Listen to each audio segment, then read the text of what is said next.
من الشيطان اللعين الرجيم. بسم الله الرحمن الرحيم. الصلاة والسلام على أشرف الأنبياء والمرسلين نبينا مولانا محمد وعلى آله وصحبه ومن والاه ومن تبعه بإحسان إلى يوم الدين. وبعد السلام عليكم ورحمة الله وبركاته. Barkanmu da sake haɗuwa a cikin wannan masallaci mai albarka, masallaci da yake kan titin Lami da Kiristan Almafar gidan Alhaji Sani Kamaru, a kusa da gidan rediyon Express wanda a nan birnin jihar Kano. Muna da cikin tafsirin Alkur'ani mai girma a cikin suratul Baqara a yau 13 ga watan Ramadana, hijirar fiyayyen halitta shugabanmu sallallahu alaihi wasallama daga birnin Makka zuwa birnin Madina 1445, wanda ya daidai da 23 ga watan 3 2024 miladiya. Har yau dai muna cikin tafsirin suratul Baqara, wanda jiya mun kana akan ayat da za ta yi mana bayani ko take mana bayani a cikin sha'anin kafirai Yahudawa waɗanda suka riki yin wato sihiri har suke cewa daga annabi Sulaiman, wanda kuma Allah madaukakin sarki ya karyata su a bisa wannan hujja da dalili, wanda a cikin ayar da muka ja, wadda kuma za mu maimaita ta insha Allah. Na'am, to kafin mu shiga za mu dan taba abin da yake na wasiya ko nasiha daga cikin abubuwa da muke taba insha Allah. Malam yake cewa ya ibn adam, ya kai dan adam, man kana abil kalili istaghna, wanda duk ya yi haƙuri da abin da yake dan kadan, Allah subhanahu wata'ala zai wadata shi. wa man taraka al-hasada, wanda duk ya bar yin hasada, istarahatu, zai samu zaman lafiya. wa man ijtanaba al-haram kalasa dinuhu, wanda duk ya wato nisanci cin haram da aikata haram, hakika ya tsarkake addininsa. wa man taraka al-ghibata wan namimata mahabbatan fillahi zaharat alayhi, wanda duk ya wato ainihin nisanci giba da wato abin da yake na annamimanci, soyayyar ubangiji subhanahu wata'ala za ta bayyana a gare shi, mutane za su so shi. wa man itazala sharrahu 'anil nasi salima minhu, wanda duk ya wato danni sharrinsa gabarin samun mutane, to ya kubuta daga mutane. wa man qalla kalamuhu kamula aqalu, wanda duk wato ainihin ya karanta yawan zance, yawan hira, yawan surutu, to hankalinsa ya cika. wa man radiyal qalila, wanda duk ya yadda da kadan, faqad wasiqa billahi ta'ala, hakika ya yadda da ubangiji kuma ya gazgata ubangiji madaukakin sarki. Yake cewa yabna adam, ya kai dan adam, anta ta'lamu bima la ta'malu bi, kai kana wato ainihin sanin abin da baka aiki da shi, ma'ana ka san abin da baka aiki da shi. fa kaifa tatlubu ilman ma la ta'malu bihi, saboda me kake neman ilimin abin da ba za ka yi aiki da shi ba. yabna adam, ya kai dan adam, afanabat umruka fi talabud dunya, ko afanaitu umraka, kana bata rayuwarka fi talabud dunya, a cikin abin da yake na neman duniya. famata tadlibu ma tadkhulu bihi aljanna, yaushe ne zaka nemi abin da zaka shiga aljanna da shi. Yake cewa yabna adam, ya kai dan adam, i'mal ka annaka tamutu gadan, kayi aiki zuwa ga Allah subhanahu wata'ala kamar gobe zaka bar duniya. wala tajma'ul mala, kada ka wato ainihin tara abin da yake na dukiya, ka annaka mukalludun abadan, kamar kai zaka rayu har abada. Kada wato ainihin abin da yake nufi, kada mutum ya tara abin da jikokin sama za su iya cinyewa ba.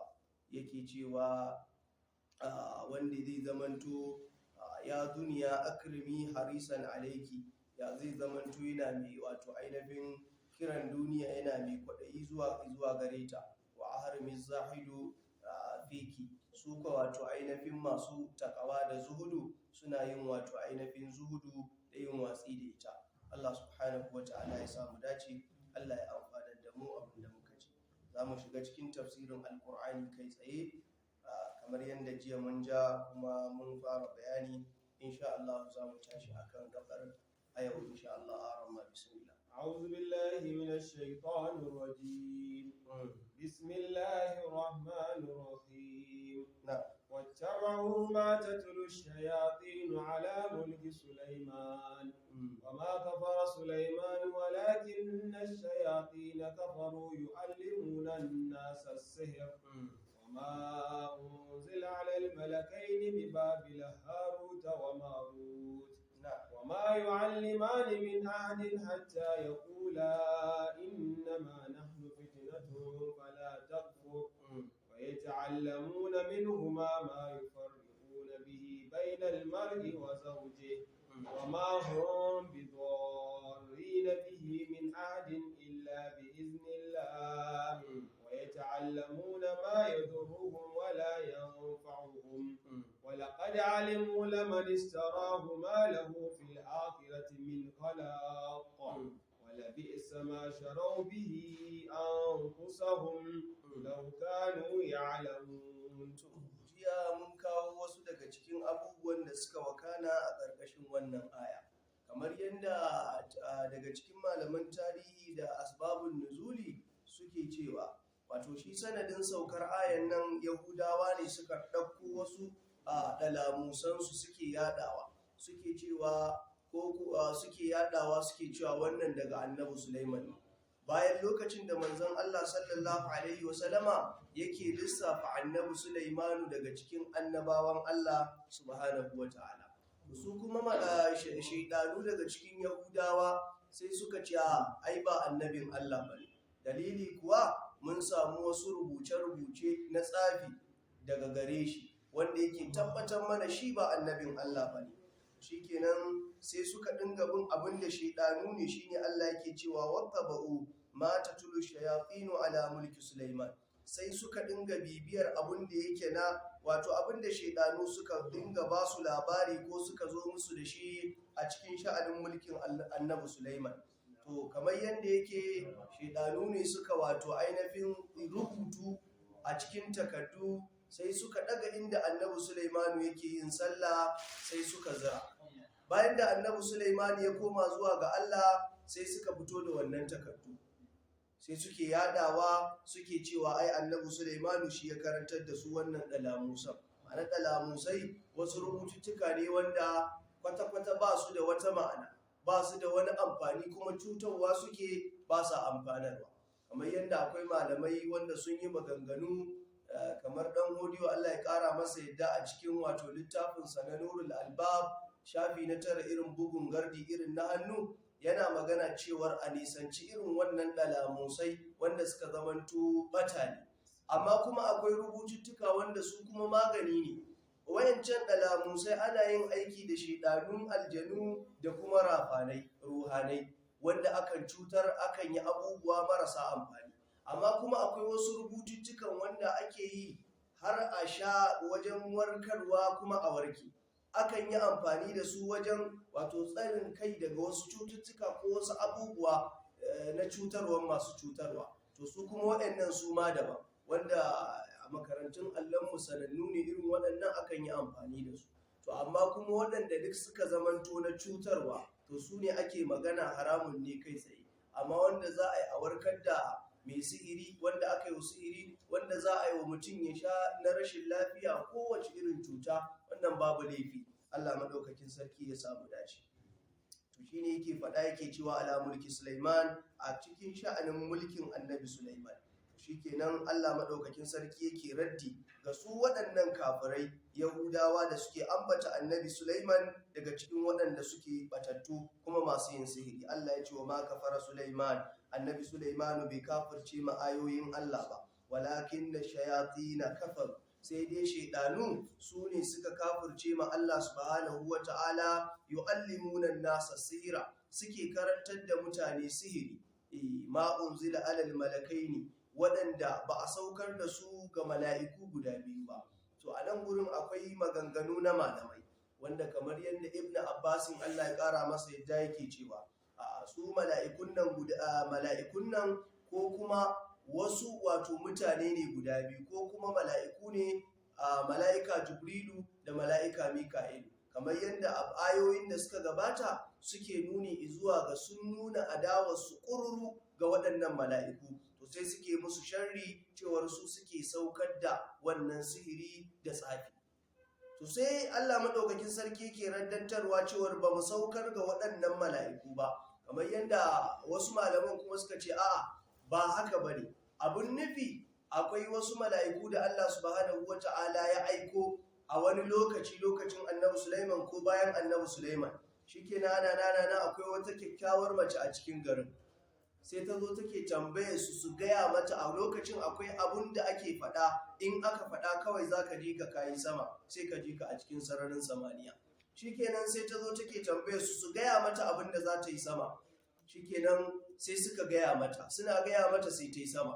Bata dawo ba, shine malamai suka ce sai Allah madaukakin sarki ya maida ita wannan tauraro wanda ake kira da suna Zahara, ma'ana na tauraro kenan. Sai Allah ya maida ita wannan abu. Wannan shine wasu faɗin daga cikin wasu malaman suka ce mala'ikun su ne Haruta da Maruta. Mala'ikun kenan, ba Jibrilu ne da Mika'ilu ba. Wasu malaman suka ce wannan Haruta da Maruta wasu mutane ne guda biyu daban, su kuma a Babil shi kuma wani gari ne wanda yake a nan aka saukar da waɗannan mala'ikun, ko kuma a nan waɗannan mutane guda biyu suke. Malamai sun yi bayani kala daban-daban a cikin ƙarƙashin wannan. To sai Allah yake cewa waɗannan wa ma yu'alliman, Allah bai saukar da su ba, bai san wa ma yu'allimani min ahadin, ba su sanar da wani guda ɗaya hatta ya kula har sai sun ce masa abin nan da za mu sanar da kai na sihiri inna ma nahnu fitna, sai dai ya kasance fitina ne abin da za mu sanar da kai. Fala takfur, kada kafirce ma Allah subhanahu wata'ala da sanin shi waɗannan sihiri. Fa yata'allamuna minhuma, sai su sanar da su abinda ma yufarriquna bihi bainal mar'i wa zawji, abinda zai ke raba tsakanin miji da mata, wanda daga ciki sanannu ne cewar abinda zai zamanto yana kashe aure, abinda zai zamanto mata suna zuwa gurin bokaye ko namiji ya je gun abinda yake na bokaye. Wannan sanannu ne wanda ma yufarriquna bihi bainal mar'i wa zawji, abinda zai rabe tsakanin mace da namiji. Wannan sananne ne, musamman mata sun yi shura a wannan fanni, su je su ce a mallake musu miji, ko su je su ce a mallake musu uwar miji, sai yanda aka yi da mijin ko sai yanda aka yi da uwar miji. To duk wannan haramun. To saboda haka sai zamanto akwai kuma waɗanda su samari ne suke cewa a mallake musu mace, ba za su iya zuwa su sai ta da kalamai na soyayya ina son ki waye ba, sai su ce a mallake musu ita. Duk wannan ba daidai bane, Allah ya samu dace. Don haka sai suke cewa daga ciki abin da zai wato ainihin rabe tsakanin mace da miji, ma'ana a raba aure, sai ka ji akwai wanda za a ce za a yi miki rubutu amma da ruwan maniyin miji, wa iyazun billah, kaga wannan haramun ne. Ko kuma a ce za a yi miki rubutu da jini, wannan haramun ne. Ko sai an samu wata sassan dabba, wannan haramun ba daidai ba ne. Allah madaukakin sarki ya samu dace. To daga ciki ma da yake cewa abinda zai rarrabe wa mahum bi darrina bihi, da wannan sihirin ba su iya cutar da kowa, minahadin ba su iya cutar da wani illa bi idnillah, sai da nufin ubangiji. Ma'ana abinda zai same ka, duk wani mai kullin kulli da wani mai sharri, wani mai hasada, wani mai ture bai isa ya turo ma abinda zai same ka ba, sai abinda Allah ya kadarta. Idan abu ya same ka, dama an rubuta a cikin allon kudura zai same ka. Idan abu kuma bai same ka ba, dama an rubuta a cikin allon kudura ba zai same ka ba. Hadisin nan na sayyidina Rasulullahi sallallahu alaihi wasallama, wanda yake ce mana da mutane za su taru akan su amfanar da kai wani abu, ba za su taba iya amfanar da kai ba illa qad katabahu Allahu laka, sai ko abin da ubangiji subhanahu wataala ya rubuta gare ka. Sannan da za su taru akan su cutar da kai ko su amfanar da kai, ba za su taba iya cutar da kai ko amfanar da kai ba, sai ko cikin abin da dama ubangiji subhanahu wataala ya rubuta gare ka. Shi sa kada kowa ya tashi hankalinsa, ka kwantar da hankalinka, komai daga Allah subhanahu wata'ala ne mai kyau, amma mara kyau ka tuntubi kayanka. Ma asabakum min musibatu fa bima kasabat aydikum wa ya'fu an kaseer. Haka Allah subhanahu wata'ala ya gaya mana. In abun alkhairi ne ya same ka, ka gode ma Allah, Allah ne. In sharri ne ya same ka, ka wato tuntubi kanka da imaninka, ka tuna akwai wani abu da kake ma Allah subhanahu wata'ala mara kyau, wanda dalilin wannan sai a jarrabe ka. Duk da malamai suka ce kan iya jarraba bawa. Allah subhanahu wata'ala ya jarrabe ka da abun da kayi imanin, kamar yadda hadisin sayyidina rasulullahi ya tabbatar mana cewa masu imanin aka fi jarraba.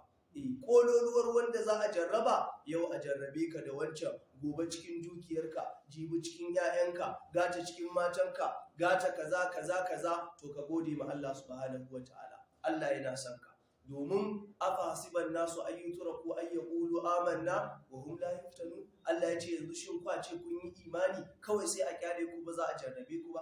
Kaga ba zai yi ba, dole a jarrabe ka cikin 'ya'yanka da matanka da dukiyarka da sauransu. Allah ka ba mu ikon cin jarrabawa.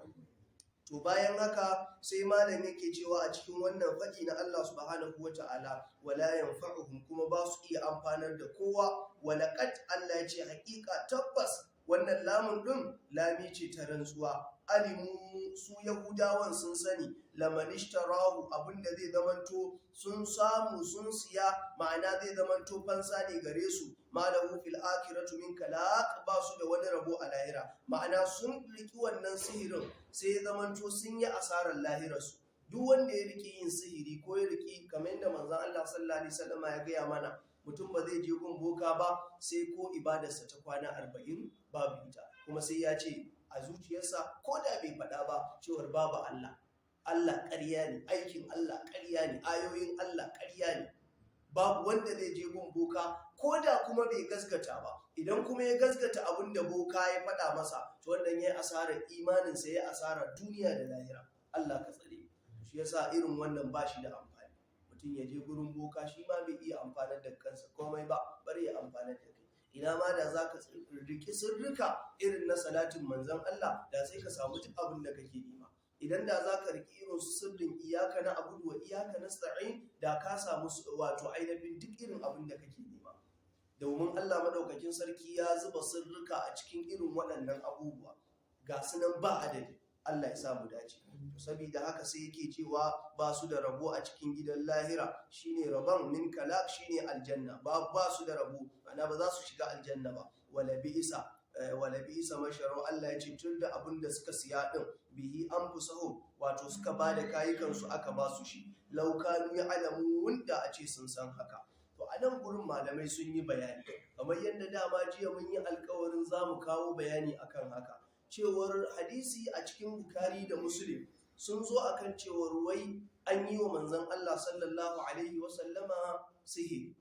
To a nan gurin malamai sun yi ta kai komo, kamar yadda Ibn Hajar al-Asqalani mai Bulughul Marami, wanda ya sharhin Bukhari da Fatahul Bari, yayi maganganu sosai, an kawo maganganun mutane, wanda wasu malaman suke cewa manzon Allah ƙarya ne, ba a yi masa sihiri ba. Wasu malaman kuma suka ce an masa sihiri. Daga ciki idan muka ɗauko asbabun nuzul na wato suratul falaki da nasi, kamar Ibn Mas'udin yake cewa shi yana ganin suratul falaki da nasi ba surorin Qur'ani bane. Haka ya faɗa, wanda kuma yana nan magana ce wacce take daga gurinsa, sai dai malamai sun ce ba ingantacciya ba ce. Sannan kuma akwai wasu maganganun wanda idan muka ɗauko abin da ya faru ainihin, wasu malaman suka ce ƙarya ne, ba a yi manzan Allah sihiri ba. Idan muka da baya irin su Muhammad Abubakar Gumi, shi ma ya ce shi ma bai da an yi wa manzan Allah sihiri ba. Kaga yana tabbatar da cewar wancan hadisin na cikin Bukhari ƙarya ne. Dalilin da malamai suke kawowa cewar ba a yi wa manzan Allah sihiri ba, shi duk wanda aka yi wa sihiri baya taɓa warkewa, kuma sannan duk wanda aka yi wa sihiri duk abin da zai kawo sai kaga akwai abin kokonto a ciki. To idan manzon Allah an masa sihiri, to duk abin da fa yazo biyun daya, in ma gaskiya ne, in ma wannan zafin sihirin ne ya taba shi, ya faɗi wannan abu. To don haka wasu malaman suka ce ƙarya ne, sihiri bai kama manzon Allah sallallahu alaihi wasallam. Wasu malaman kuma suka ce a tabbas sihirin ya kama manzon Allah sallallahu alaihi wasallam. To amma dai gaskiyar magana, wanda mu da malamanmu muke kan matafiyar haka, cewar mu ma muna tare da cewar manzon Allah sihiri ba a yi masa ba, sabila da manzon Allah ya fi ƙarfin sihiri ya kama shi.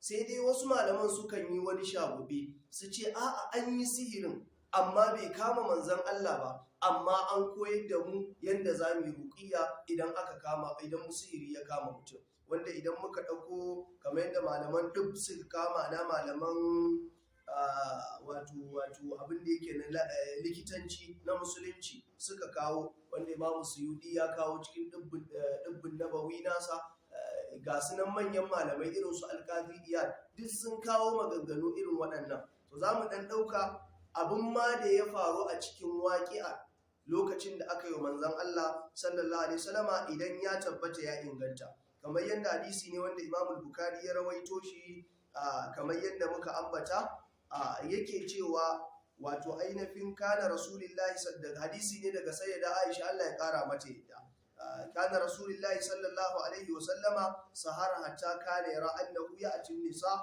wala ya'tihinna, cewar an wa manzon Allah sihiri sai ya ga kamar ya je mamaci alhali kuma bai je mata ba. Kaga wannan akwai ayat tambaya ana, mutum ya gai kamar ya je mace kuma bai je mata, kuma manzon Allah sallallahu alaihi wasallama, malamai suka ce to wannan abun duba ne. Wa hadha ashaddu ma yakunu min as-sihr, malai yake cewa wannan shine mafi tsananin abin da yake na daga sihiri. Idza kana zaka, idan hakan ma ya tabbata, faqala ko sai yake cewa ya Aisha, ya nana Aisha, a alimtu anna Allah qad aftani fi mastaftantu fihi, cikin abinda wato za a samu budi da gare shi, ma'ana ke tambayar nana Aisha. Atani rajulani, ma'ana yake gayawa nana Aisha sayyidina rasulullahi kenan, yake cewa haƙiƙa wasu mutane guda biyu sun zo mini, faqa'ada ahaduhuma inda ra'asi wal akaru inda rajuli, ɗaya ya tsaya wajen kaina, ɗaya wajen kafafuwana. Faƙala alladhi inda ra'asi lil akar, sai wanda ya tsaya kusa da kaina yake cewa ɗayan, ma balur rajul, me ya samu wannan mutum? Ƙala sai yake cewa madubu, an masa sihiri ne, nau'in sihirin da aka yi masa kenan madubu, ma'ana an hada shi da wani abu na jikinsa sallallahu alaihi wasallama, an je an binne, shine ma'anar sihirin da yake da suna madubu. Ƙala sai yake cewa wa ma tubba, ma'ana menene maganin wannan sihiri? Ƙala ko kuma wa ma tubbuhu, wane ne masa wannan sihiri? Ƙala sai yake cewa Labidu bin A'sam, Labidu dan A'sam shine yawa manzon Allah wannan sihiri, kamar yadda muke karanta a wannan hadisi. Yake cewa wani mutum ne daga cikin kabilar Banu Zuraik, daga cikin Yahudawa, ya kasance kuma munafiki ne. Shikenan wato sai ya amfani da wata tsohuwa da take shigowa cikin gidan manzon Allah sallallahu alaihi wasallam, sai ta ɗebi gashin jikin manzon Allah da yake tazar kai, ma'ana a jikin kum ɗinsa. Bayan manzon Allah ya kum, sai ta ɗauki wannan gashin, sai ta je ta kai wannan Labid ɗin. Labid sai ya haɗa sihirin da zai haɗa, aka je wata tsohuwar rijiya, aka shiga cikinta, aka ɗaɗɗaura, aka binne. Shine wato ainihin abinda wannan mala'iku biyu suke gayawa sayyidina rasulullahi, ma'ana tambayar da ɗayan yake wa ɗayan. Shikenan sai yake ambata masa haka, to menene wato sihirin yana cikin wannan rijiya. Shikenan aka je aka fito da wannan sihiri, aka ɓata shi. To bayan ɓatawar, sun sanar da wasu ayoyi ko surori, shine daga cikin surorin, wato shine wasu malaman suke cewa dalilin saukar qul a'udhu bi rabbil falaq da qul a'udhu bi rabbin nas kenan, wannan shine dalilin saukar su. Wasu malaman suka ce sam manzon Allah sallallahu alaihi wasallama sihiri fa bai kama shi ba, domin manzon mu sallallahu alaihi wasallama har ma wasu suke fakewa da abin da ya faru lokacin ƙarshen wafatin manzon Allah sallallahu alaihi wasallama, suna cewa manzon Allah wannan abin ya dawo masa ƙarshen wafatinsa, ya dinga bibiyarsa har yana yin sambatu. Ya ilahil alamin, da ni da kai mu ne za mu irin wannan sambatin, ba irin sayyidina rasulullahi ba. Su wato mutuwar annabawa daban take da irin mutuwar muminai ma salihai bayin Allah, mutuwarsu daban take da irin tamu. Su mutuwarsu cikin sutura suke yi, ba buge-buge, ba kakare-kakare, ba a kawai za su cika ne cikin salama. To amma sai aka ce wannan abin har ya dawo manzon Allah, wannan fuzin din yana bibiyar manzon Allah har lokacin da ya zo fati. Wannan kuma mu malamanmu wannan magana sun ce ko kusa ko nesa ba magana ce da za a jingina sai na rasulullahi ba sallallahu alaihi wasallam. To wannan kenan, idan wanda suka dauka su yi iyaka manzon Allah, to ga dalilin da malamai suka kawo da abin da aka yi. Hadisi ne wanda yake na mai lamba ta 2189 a cikin littafin Muslim. shi ma Imam Bukhari ya fitar da shi hadisi mai lamba ta 5865 a babi na 49. Wannan duk sun fitar da shi, shine babun da yake magana akan wato ma'ana wato dubbu kenan, ma'ana magani wanda za a yi ga mutumin da aka yi wa sihiri. Shi ma hakan Imam Muslim ya kawo shi. Allah madaukakin sarki ya samu dace. Don haka mu dai ba ma tare da ra'ayin cewa sihiri ya kama manzon Allah har kuma ƙarshen rayuwarsa ya bibiye shi. Allah ya samu dace. Don haka shi sihiri dai abu ne wanda yake zamantowa batil, ma'ana ɓatacce. Duk mutumin da ya yadda sihiri zai kama shi to zai kama shi, duk mutumin da ya yadda sihiri ba zai kama shi ba to ba zai kama shi ba, domin ya yi imani da Allah ne zai tsare shi. Amma idan ka yadda cewa wani zai iya yi ma abu ya kama ka, to wannan ka zamanto daga cikin wanda suke ba su imani da Allah maɗaukakin sarki ne mai karewa ba, kamar yadda manzo Allah yake gaya wancan hadisin da muka ja ɗazu da yake cewa fazalla ka kiyaye Allah fazaka ko ya hafazaka, na manta gabar hadisin. Yake cewa ka kiyaye Allah subhanahu wata'ala zai kiyaye ka kiyaye ubangiji ka same shi a gabanka kamar haka, ma'ana zai kare ka daga dukkanin irin abin da ka kula da ibadarsa, ka kiyaye addininsa. Allah ya samu dace. Don haka sai zamanto malamai sun yi bayani kala daban-daban, wanda kuma shine abin da malamai suka yi bayani akan cewar daga ciki idan an wa mutum sihiri, kamar yadda wasu suka ce ba a ce idan an wa mutum sihiri ba zai kama shi ba, Allah zai iya jarrabarsa.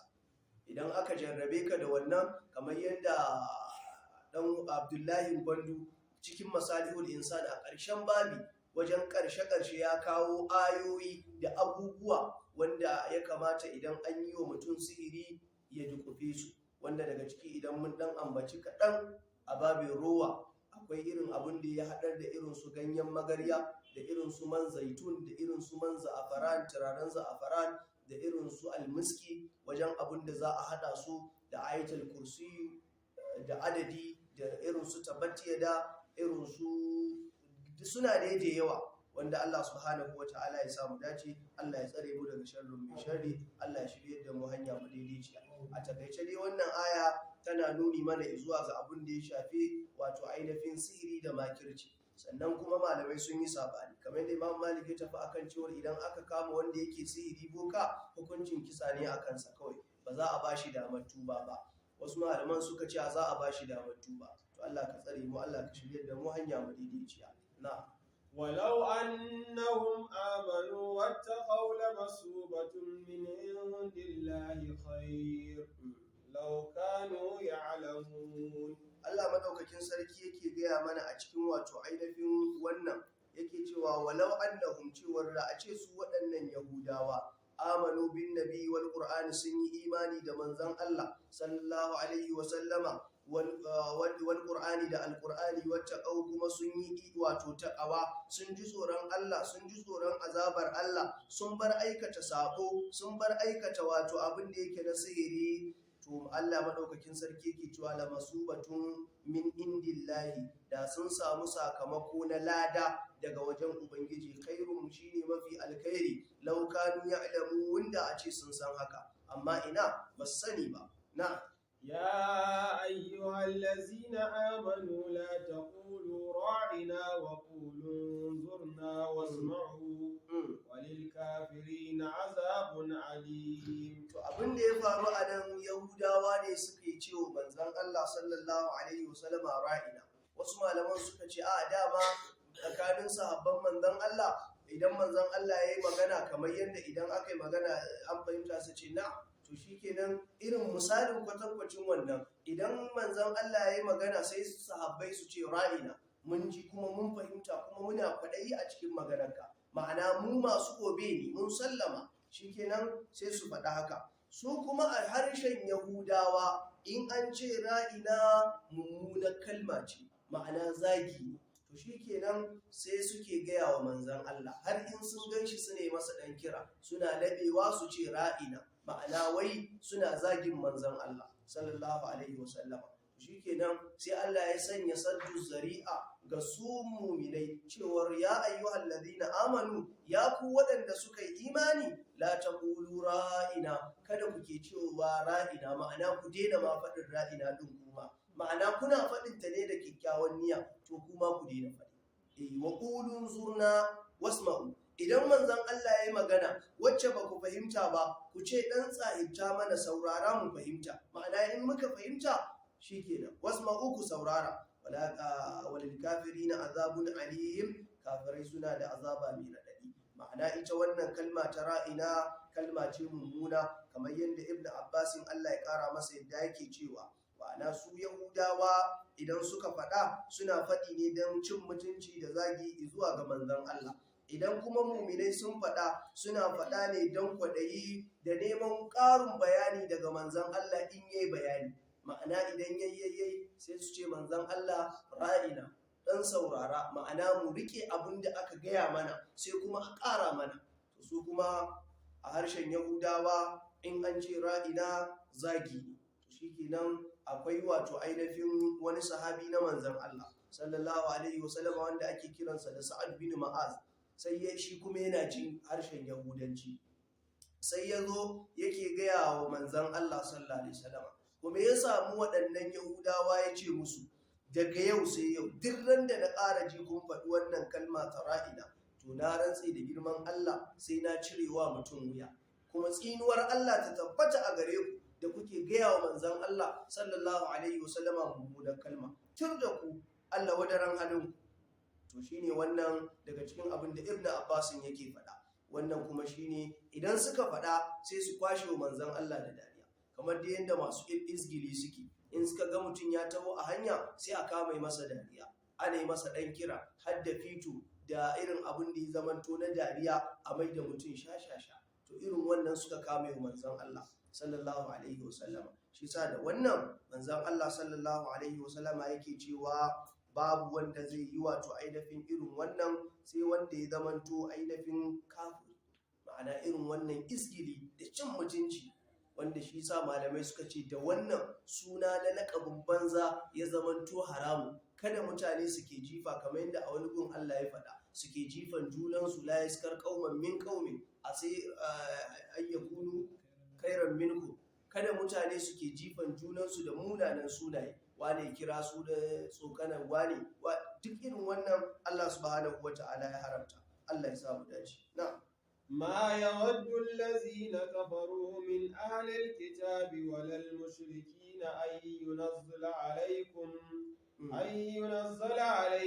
من خير من ربكم والله يختص برحمته من يشاء والله ذو الفضل العظيم الله سبحانه وتعالى يكتوى ما يود الذين كفروا من أهل الكتاب ولا المشركين أن ينزل عليكم من خير من ربكم والله يختص برحمته من يشاء والله ذو الفضل العظيم الله يجي ما يود باس تبين قدري للذين كفروا waɗannan suke daga cikin kafirai min ahlil kitabi waɗanda aka bema littafi walal mushrikina ko mushrikai daga cikin larabawan makka ko waɗanda aka bema littafi an yunazzala alaikum min rabbikum khairan a saukan muku da wani alkhairi daga ubangijinku ba za su taba so ba za su taba kwaɗayi ba a ce yau ga wani alkhairi ya sauka daga gurin ubangiji an saukan wa muminai da sahabban manzan Allah ga baki daya wallahu yaktasu bi rahmatihi man yasha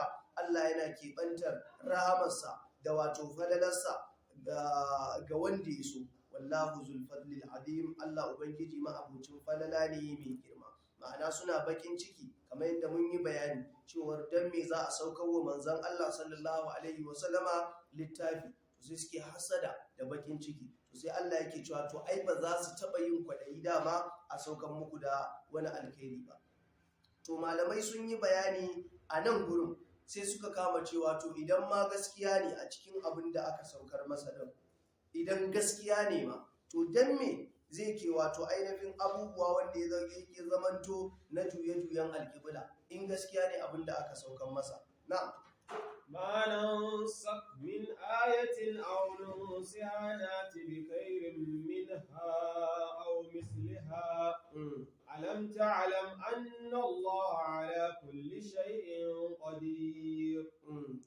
wannan shine daga cikin abin da ya faru. Ma'ana bayan waccan aya ta sauka cewar Allah yana saukar da falalarsa ne zuwa ga wanda ya ga dama, to sai bakin ciki ya kama su da hasada cewar to in haka ne gaskiya ne abin da yake cikin littafin nasa, ya za a ce yau an saukar da waccan aya gobe kuma a saukar da wata an soke waccan, ji ba a ce a kalli baitul maqdisi gata da a ce a kallo ka'aba. Wannan ai ba addini bane suke faɗi, wannan ai ba cinyewa bace, ba annabin Allah bane. To sai Allah madaukakin sarki ke cewa ma nan sa wannan ma din abinda take wato ainihin kamar yadda malamai suka ce shar'iyya ce, sharadi ce. Ma'ana duk nan sak min ayatin, sharadin shine duk wani abu da muka soke a cikin ayoyin alkur'ani wanda Allah ya saukar na hukunci daga cikin ayoyin alkur'ani, aunin ha ko muka tabbatar da shi a cikin alkur'ani ko muka jinkirta saukarsa, Allah ya ce na ati bi khairin minha, sai mun zo da wani wanda ya fi wannan alkhairi, au misliha ko mu zo da kwatankwacin wannan cikin alkhairi na lada da sauki daga cikin abin da muka tafiyar da shi. Alam ta alam, an ja wannan na to a cikin bayanin abin da ya shafi wannan, kafin mu shiga aya ta gaba shine wato abin da ya faru.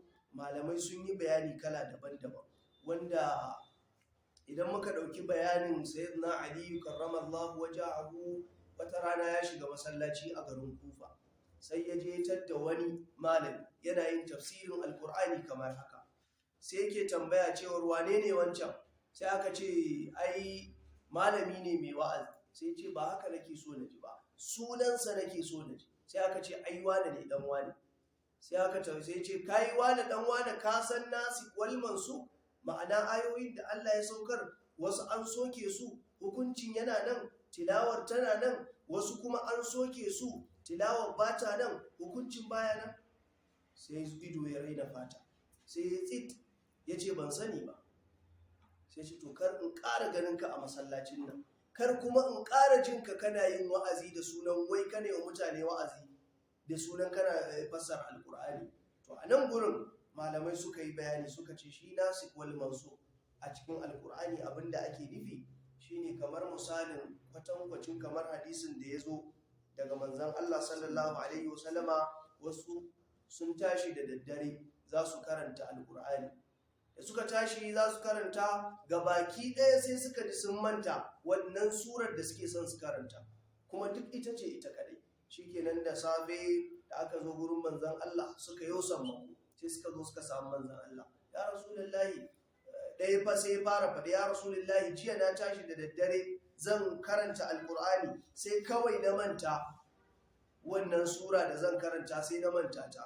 Wani ma sai daga ne ce wallahi ni ma haka ya rasulullahi, wani ma har mutum uku. Sai manzon Allah sallallahu alaihi wasallam yake ce mana ai wannan ayar da Allah madaukakin sarki ya soke ta ne a kaf da daren, an soke ta ga baki ɗayanta, shi yasa gaba ɗaya aka kuka ji ta ba ta cikin zukatan. Sannan akwai hadisi daga manzon Allah sallallahu alaihi wasallama cewar da suratul ahzab wacce ta yi mana labarin gidan manzon Allah da wata daga cikin rayuwar manzon Allah, to da malamai suka ce daidai take da suratul baqara a wajen yawa, ko ma tafi suratul baqara, amma ana ragewa har sai da ta dawo yadda take. Shi sa daga cikin ayoyi wanda za mu ɗauka, wanda wasu an rage su, wasu kuma suna nan, wasu kuma ba sa nan, ba hukuncin ba wato tilawa. Idan muka ɗauko irin su lauka da wadiya ne, ita ma aya ce a cikin alkur'ani amma an soke tilawarta, ba tilawa ba hukuncin. Akwai kuma su ayoyin da suna cikin Qur'ani kamar irin su inda Allah madaukakin sarki ke cewa wattaqullaha masdadatu, ita wannan an soke ta ne da wato an soke fadin Allah madaukakin sarki da ita inda Allah yake cewa ya ayyuhan nasu taqu rabbakum, ba wannan ba, ya ayyuhal ladina amanu taqullaha haqqa tuqatihi, inda Allah yake cewa ya ku waɗanda kuka yi imani ku ji tsoron Allah mutukar jin tsoro. Kaga ya za a iya jin tsoron Allah mutuka? Anan manzon Allah sahabbai suka tambaya ya za mu iya haka, ba za mu iya ba. Mutukar jin tsoron ba za ka iya munafunci ba, ba za ka iya gulma ba, irin ɗan raye-rayen nan ma da za ka ji a ranka idan kai sai Allah ya kama ka. To sai sahabbai suka ce wallahi ba za mu iya ba ya rasulullahi. Sai manzon Allah sallallahu alaihi wasallama ana nan sai aka saukar da aya ya ayyuhal ladina amanu ya ayyuhan nasu wacce da jada zu ya ayyuhal ladina amanu taqullaha ba ita ba wacce na ja da farko Allah yake cewa ku ji tsoron Allah mastada'atu daidai gwargwadon jin tsoron yadda kowa zai iya, kai ga irin yadda zaka iya, ni ga irin yadda zan iya, wancan ga irin kowa da yadda zai iya jin tsoron Allah, kuma wani ya fi wani jin tsoron Allah, amma wanda ya fi kowa abun Allah shine wanda ya fi kowa tsoron Allah. To a nan gurin akwai irin ayoyin wanda idan da za mu ja su suna da yawa, kamar irin su innal ladina amanu wal ladina hadu an soke ta da wa man yattabi ghayra islam dinan falan yuqbala min. Irin waɗannan ayoyi da irin inda Allah yake cewa wa qulu lin nasi husna an soke ta da inda Allah yake cewa faqtulul mushrikina haythu wajadtum. Irin waɗannan ayoyi a Qur'ani suna da yawa, malamai sun wallafa littattafai akan nasi wal mansukh. Ma'ana dai ana nufin kasan ayoyin da akwai su a Qur'ani kuma akwai tilawar su akwai hukuncin su, shine irin ayoyin kamar da Allah zai ce a tsaye da sallah a bada zakka, kaga suna aiki. Akwai kuma ayoyin da sai iya tilawar babu hukuncin, kamar irin waɗanda muka ja da su. Akwai kuma waɗanda babu wato hukuncin a cikin Qur'ani babu tilawar, akwai kuma waɗanda ba tilawar akwai hukuncin. Kamar yanzu duk Qur'ani an duba babu inda za a samu a ce yau gashi cikin Qur'ani inda Allah ya ce idan aka kama mazinaci wanda yake da aure a jefe shi, ayar rajam babu a Qur'ani, amma hukuncin yana nan amma an soke ta. To ire-iren waɗannan su ake nufi nasir wal mansukh, wa ma'ana wasu an soke wasu kuma suna. Allah ya samu dace. Akwai kuma waɗanda da hadisi ake soke su, ma'ana ayoyin suna nan amma sai a soke su da hadisin manzon Allah sallallahu alaihi wasallama, inda Allah yake ce mana inna ma harrama alaikumul maitata wad-dam, an haramta muku abin da yake na mushe da abin da yake da jina ne. To amma hadisin manzon Allah sallallahu alaihi wasallama yake gaya mana ko a cikin wanda Imam Turmuzi ya rawaito yake cewa uhillat lana almaitatan wad-daman, an halatta mana mushe guda biyu da jinane biyu. Mushe guda biyu sune kifi da kuma fara, kamar yadda Bahaushe yake cewa kifi musulmin nama, yanka ka wahala ne, cinka a mace daidai ne, kamar yadda Bahaushe yake masa kirari. To wannan babu laifi, kifi dama an ka zauna yanka shi kai ka wahalar da kanka. Shi manzon Allah ya ce mana ana cin sa a mace ko a raye duk ɗaya ne. To sai kuma na biyu shine fara, wanda musamman a ƙasashe irin na su China dama fara wannan abincinsu ne ko da yaushe. Mun ka sai dai wanda ma suke ci dan marmari ko wani abu makamancin haka, to halal ne a cikin musulunci. Sai kuma jina ne guda biyu, su ne ƙoda da hanta. Ƙoda ko saifa da hanta su ne dama matattarar jini, to wannan su ma halal ne a ci su. Jina ne guda biyu babu laifi, ko zuciya su ma matattarar jini ne babu laifi a ci su. To wannan kenan manzon Allah ya ambata mana. To amma malamai suka ce wannan balaga ce ta wato manzon Allah sallallahu alaihi wasallam. Allah ya samu dace. To ire-iren waɗannan hadisai sun zo da dama, kamar irin ayar da ta halatta daga baya an halatta auren mutu'a, daga baya an zo an haramta, kaga an soki. Da manzon Allah ya haramta zuwa ziyarar kaburbura sabila da abin da Qurayshawa ko Laraba ko musulmai suke. Sai mutum ya shiga cikin makabarta ya bugi kirji ya ce wannan kabarin kakana ne na kaza, sai abin ya zama alfahari da fariya. Idan ana gorantawa baki waɗanda suka shigo garin Madina, sai a ce in ka isa kai ɗan ainihin garin nan ne, zo ka nuna mana kabarin kakanka na kaza. To shi kuma babu, bako ne. Kaga makabarta, ma'ana daɗaɗɗen kabarin shi zai nuna ku ɗan ainihin gari ne, saboda musamman a tsohuwar makabarta. To sai manzon Allah ya hana, kai ce kar ma a ƙara zuwa ziyarar kaburburan, sai aka hana. Daga baya kuma sai manzon Allah ya zo ya ce to an halatta kowa ma ya je, saboda imani ya ratsa zukata, ba za a yi irin wannan gorin da abin da yake na jawo jafa'in ba. Allah ya samu dace. To irin waɗannan su ne abin da Allah yake gaya mana, ma'anan sakmina yatin launin sihalatu bi khairin mina.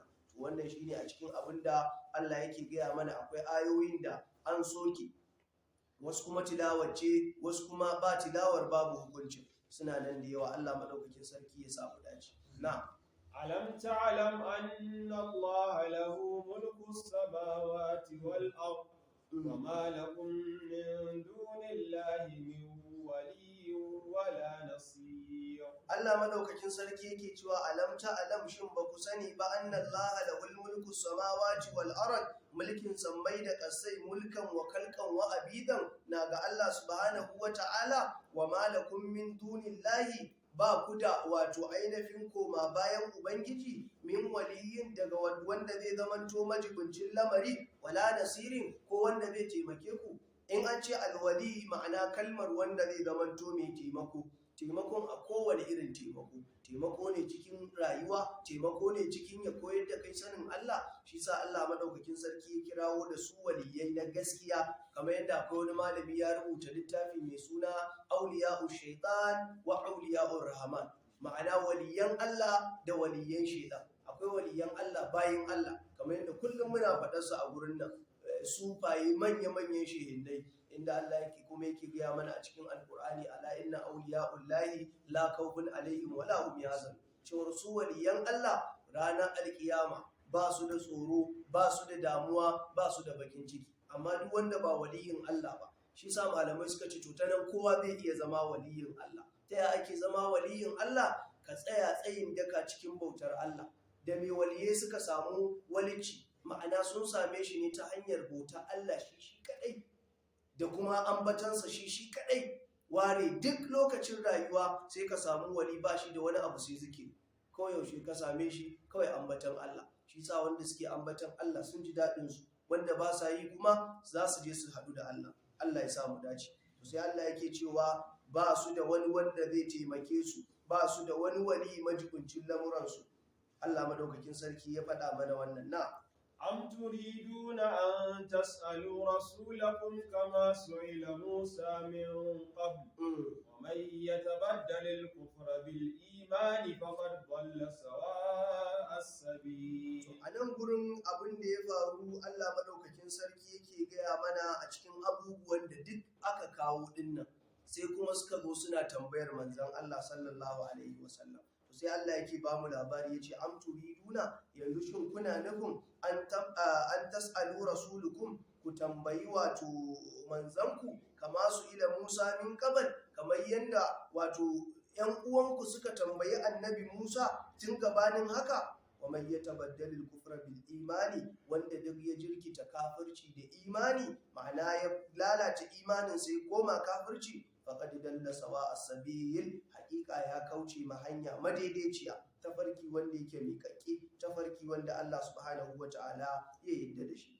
To malamai sun yi bayani ana, suka ce wato suna tambayar manzon Allah ne, idan Allah ne ya aiko ka ya Muhammadu, to ka ce kamar yadda malaman tarihi suka ce wata rana Abu Jahil sai ya aiko cewar a zo a kira manzon Allah za su yi imani. Da manzon Allah sallallahu alaihi wasallama sai ce to a je a gaya musu ina zuwa. Sai ga manzon Allah sallallahu alaihi wasallama ya zo, to sun haƙa rijiya, da suka haƙa rijiyar sai suka lullube ta, suna burin cewar manzon Allah ya fada ciki. Kafin manzon Allah kuma ya zo an gaya masa in ka zo zaka ga kaza ka kauce. Sallallahu alaihi wasallama sai ya kauce, yana zuwa ya ce musu assalamu ala man ittaba al-huda, aminci ya tabbata ga waɗanda suke bin san shari'a. Tunda dama ita ce sallama, ba ce kai kafiri sallama, ba ce kai kirista ko yahudu ko nasara ba. Sallama shine assalamu ala man ittaba al-huda. Su ma wanda suke son bin shari'a, ma'ana wanda suka zo za su musulunta. Shikenan da suka zo sai suka ce to amma kafin mu musulunta, kowa a cikin mu nan zai ma tambaya. In dai kai annabi ne ka amsa, kuma ka zo mana da duk abin da muka tambaye ka. Wani sai ce to idan kai annabi ne gaskiya ne, ka kirawo wata ya tsage mu gani. Sai ce in dai ne haka za ku yi imani, suka ce eh. Sai manzo Allah sallallahu alaihi wasallam ya ce to kai wata taho. Sai wata ya taho ya tsage. Malamai suka ce wani ya tsaya a dutsen Safa, wani ya hau dutsen Marwa, rabin kenan. Wasu malaman suka ce a sai da suka zo gun manzon Allah watan Araba suka gaida manzon Allah, wanda duk yan geography da suke zuwa duniyar wata sun tabbatar har gobe watan nan a tsage yake. Alqur'ani kuma ya tabbatar mana iktarabatu sa'ati ko wancan kalkama, Allah ya ce alkiyama ta zo tunda wata ya tsage. To a wata ruwaya kuma sai wani ya ce to bayan yana zuwa watan ya tsage suka ce haza wannan sihiri ne ai ta yaya za mu yadda da kai wannan ƙarya ne kawai sihiri ka zo mana da shi Muhammad. Shikenan sai wani ya ce to in dai kai gaskiya ne annabin Allah ne to Allah ya taho daga sama da kai da mala'iku da rundunoni ya zo mana nan sai mu imani da kai in dai kai annabi ne. In dai kai annabi ne Allah ya zo da kansa. Haka kuma ba za ta tabbata ba tunda dama a can baya kamar yadda muka ja cewar abinda su banu Isra'ila suka tambaya annabi Musa shine arinallaha jaharata mu ga Allah ido biyu.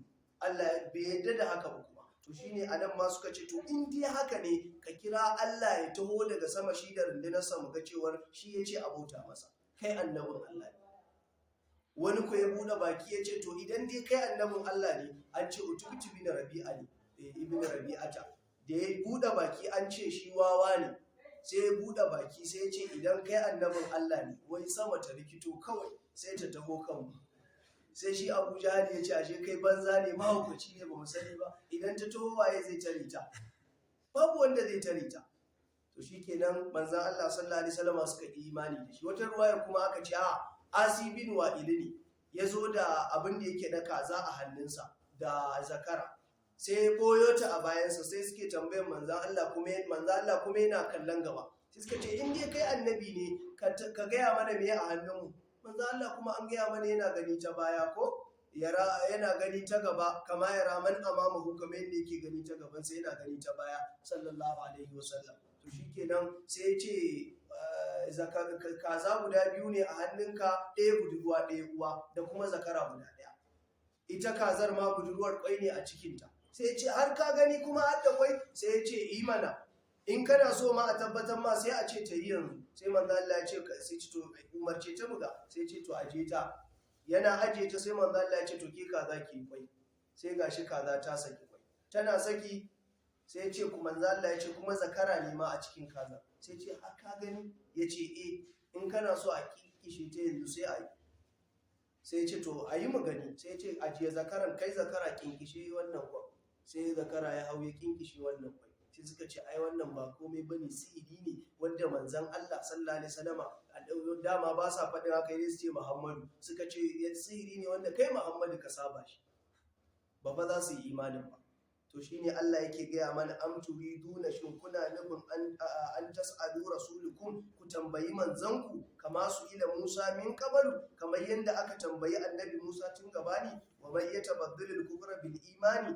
wanda duk ya jirkita imanin sa da kafirci faqad dalla sawa asabiyin hakika ya kauce wa tafarki wanda yake madaidaici to an dai rawaito wata ruwaya daga Ibn Abbas yake cewa talauci ne ya dame su sai suka zo suka samu annabi Muhammad sallallahu alaihi wasallam suka ce in dai gaskiya ne kai annabi ne wannan dutsen na Safa da Marwa ka ce zama zinari in dai gaskiya ne ai mun ji labarin annabi Suleiman ka ce aljanu suna ɗebo masa gol a ƙarƙashin kogin Urdu da sauran duwatsu gol da waye da sauransu to in dai kai annabin Allah ne wannan dutsen na Safa da Marwa ka ce ya zama gol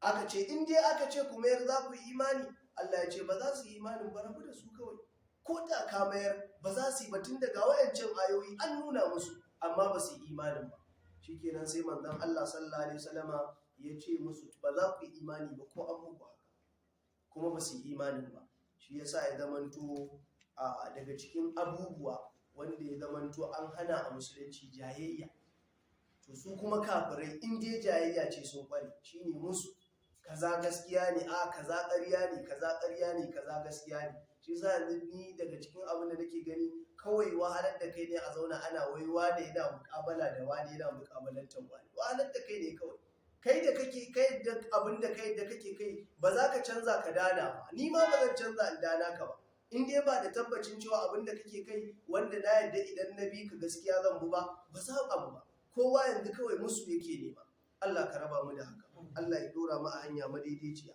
to wannan shine daga cikin abin da malamai suka faɗa wanda suka kawo a cikin wato ainihin kissar abin da malamai suka faɗa a ƙarƙashin tafsirin wannan aya na ود كثير من أهل الكتاب لو يردونكم من بعد إيمانكم كفارا حسدا من عند أنفسهم من بعد ما تبين لهم الحق فاعفوا واصفحوا حتى يأتي الله بأمره إن الله على كل شيء قدير. Allah madaukakin sarki yake ce mana wadda kasiran min ahlil kitabi, da yawa daga cikin ma'abuta littafi, law yurabbunakum min ba'di imanikum kuffaran hasadan min indi anfusihim, cewar suna ta raye cewar ina ma da za su mai da ku kafirai irin su bayan su ku kun yi imani, suna hasada cewar ina ma lalle bayan kun yi imani su mai da ku kafirai,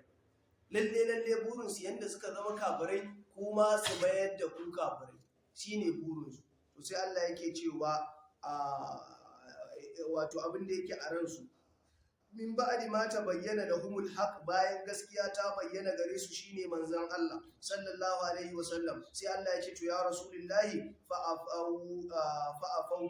fa'afu ka kauda kai ga barin abin da suke aikata, wasfahu ka kauda kai, ma'ana kai musu afwa, fa'afu ka kai afwa, wasfahu ka kuma kauda kai, ma'ana daga barin abin da su waɗannan kafirai suke ma, hatta ya ati Allahu bi amrihi, har sai Allah madaukakin sarki ya zo maka da al'amarinsa. Al'amarin anan shine ma'ana wato kaddarar lokaci, cewa idan za su shirya in ba za su shirya ba azaba za ta zo ta tadda su. Inna Allah ala kulli shay'in qadir, Allah subhanahu wa ta'ala mai iko ne a bisa dukkan komai. To anan gurin idan muka dau abin da yake na wato imanukum kuffaran hasadan, ma'ana na hasadar da su kafirai suke, to sai mu dau wannan. Ita hasada mugun al'amari ce, kamar yadda kwanaki mun dan taba bayaninta. To amma yanzu insha Allah za mu daɗa yin bayani a cikin abin da yake na hasada. Na farko dai ita hasada al'amari ce mummunan al'amari. To su kafirai suna hasada dan me kamar yadda muna maimaita, dan me za a ce wai shugaban annabawa daga cikin Laraba yake, me yasa ba za a turo daga cikinsu ba, bayan in an turo daga cikinsu ma ba za su imani ba. To shikenan sai suke hasada cewar ku tunda kun yi imani za su mai da ku kufara ba da imani, kun su mai da ku kafirai bayan imanin. To a nan gurin malamai suka ce hasada ce ta rabu biyu, akwai hasada mai kyau, akwai hasada mara kyau. Wace ce hasada kamar yadda malamai suka ce hasada mara kyau ita ce kamar yadda ya zo a cikin hadisin nan na manzon Allah sallallahu alaihi wasallama, wanda yake cewa la hasada illa fi isnaini, wato hasada ba ta kasancewa sai cikin abubuwa guda biyu, rajulun atahu Allahu alquran fa huwa yaqumu bihi ana al-layli wa ana an-nahar, wato mutumin da Allah ya bashi alkur'ani yake tilawarsa a dare da rana, bai da aiki sai karatun qur'ani, wato sai kai tamanni, ma'ana wannan kamar yadda muka faɗa farko hasada mara kyau, to hasada ce wannan mai kyau, ma'ana sai kai kwaɗayin ina ma kai ne mai qur'anin nan, kai ma kake tilawa, ina ma kamar da yanda aran ma yake ja mana shi yanzu, sai ka ce ina ma da ni ne nake jan bakin nan, ina ma wannan ni'ima ce, babu laifi, kowa zai iya aikin alkhairi. Sai kuma manzo Allah ya ce wa rajulun atahu Allahu al-mala fa huwa yunfiquhu ana al-layli wa ana an-nahar, da mutumin da Allah ya bashi dukiya yake ci da ita safiya da rana, ba dare ba rana, kullum ka samu mutum shine ba da abincin sahur, shine ba da abincin buɗe baki, shine taimako, shine kaza, kamar yadda wata baiwa Allah aka ce musa ta addu'a wai mai suna Maryam Ismail, Allah ya saka mata da alkhairi, ba ta da aiki kawai sai taimakon al'umma, kana tafi kawai za ta baka kuɗi, kana zaune kawai za ta baka kuɗi, taimako. To duk irin waɗannan su ne sai kai hasada ka ce ina ma da ni ne nake yin irin wannan abu, to babu laifi. To amma kuma abin da aka ce wato wanda ya zama to mummuna shine wato na gibdi.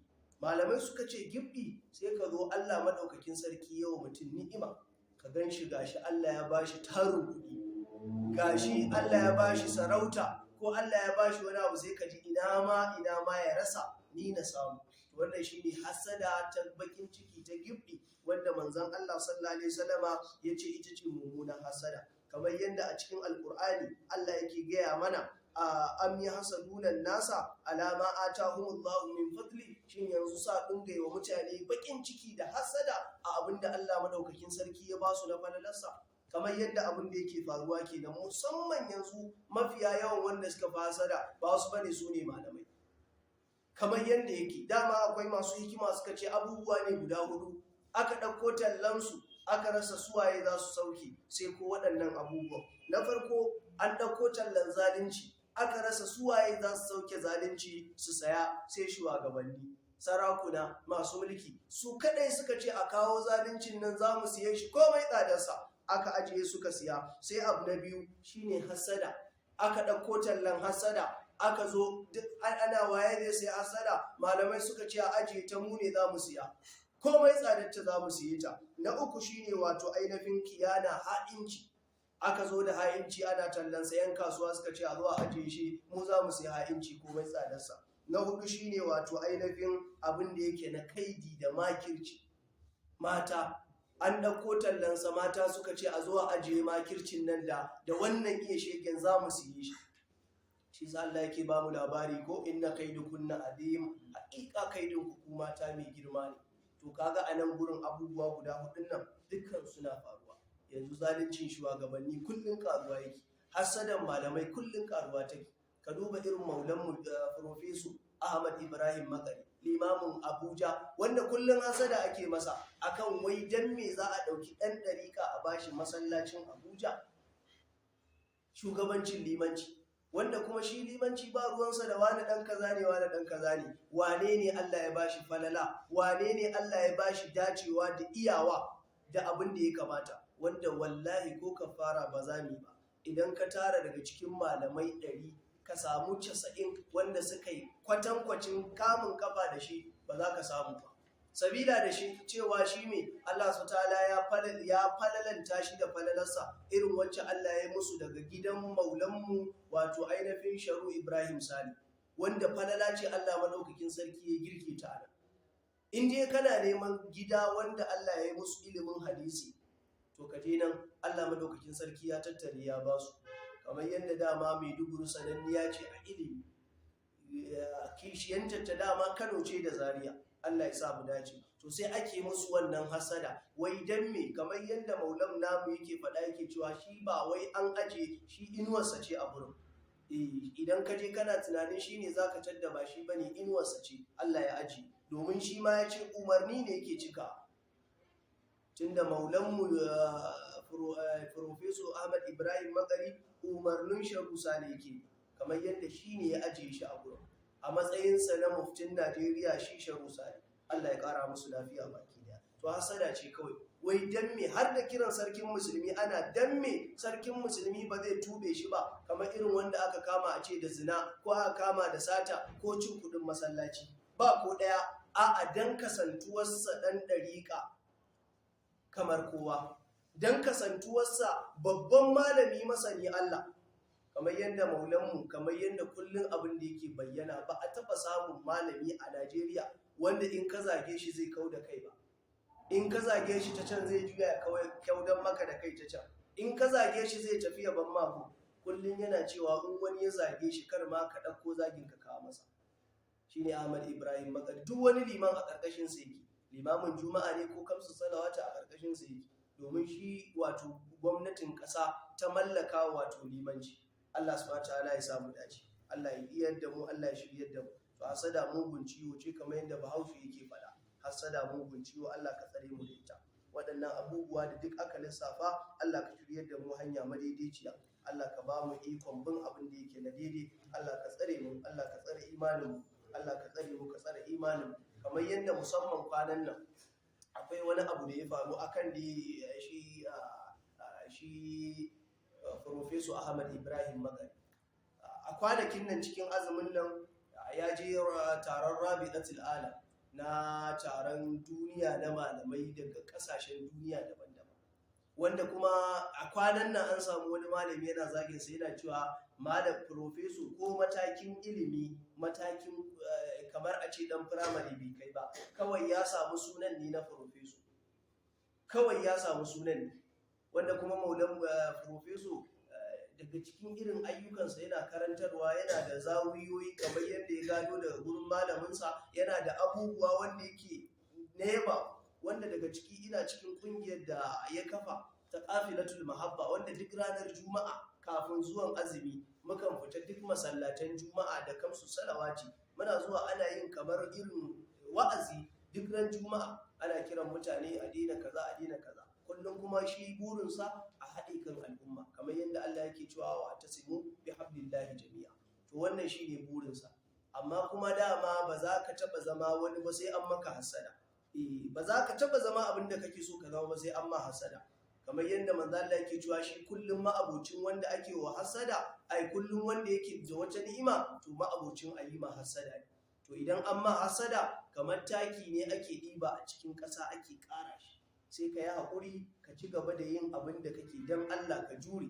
In ko ba haka ba sai ka zo ka yi asara aikin naka ga baki ɗaya.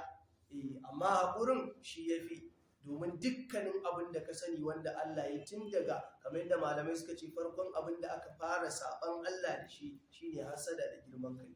Kamar yadda mun faɗa lokacin da Iblis aka ce sujjada ya ce shi ba zai ba. To Allah ya tsare mu, Allah ya samu dace, Allah ya shiryar da mu hanya madaidaiciya, Allah ya iyar da mu addinin sa baki daya, ya ba mu wato ikon tsira, mu gudu tare mu tsira tare zuwa aljanna.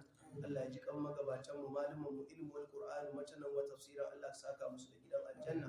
Za mu dakata anan, abinda muka faɗa ya zama daidai ubangiji Allah ka hada mu alada, abinda muka yi kuskure karancin ilimi da tuntuban harshe muna roƙonka Allah subhanahu wataala ka yafe mana, Allah ka yafe mana, Allah ka yafe mana. Allah ka sanya mu daga cikin yantattun bayinka, Allah ka sanya mu daga cikin yantattun bayinka. Salati goma ga Annabi.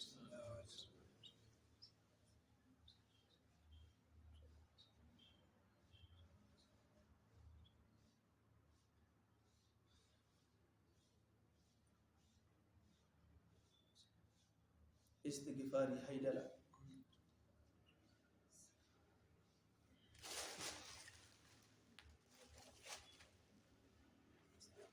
Karanta kulhuwa kafa uku walidan mu da suka mutu, Allah ya ji kansu, Allah ya gafarta musu. In ajalin mu ya zo Allah ya sa mu cika da imani, mu tashi da imani.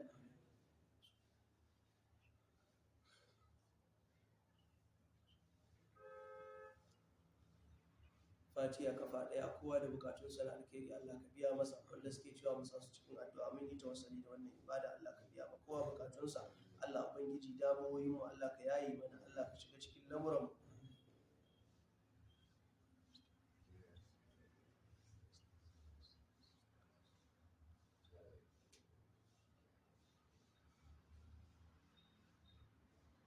Ayatul kursi kafa daya, marasa lafiya gida da asibiti, yara da manya, maza da mata, Allah ka ba su lafiya. Mu da muke da lafiya Allah ya kara mana lafiyar gari da ta jiki, Allah ka ba mu zaman lafiya.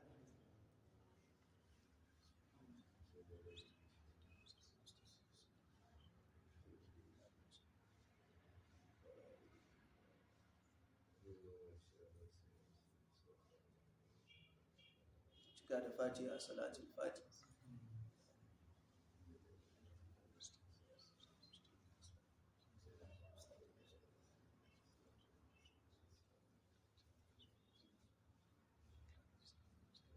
اللهم صل على بدر التمام، اللهم صل على نور السلام، اللهم صل على مفتاح دار السلام، يا رحمة الله منك كائف وجل، نعمة الله علي مفلس وعلي، يا ذو الجلال والإكرام، يا رب يا رحيم، يا من تسمع كلامنا وترى مكاننا.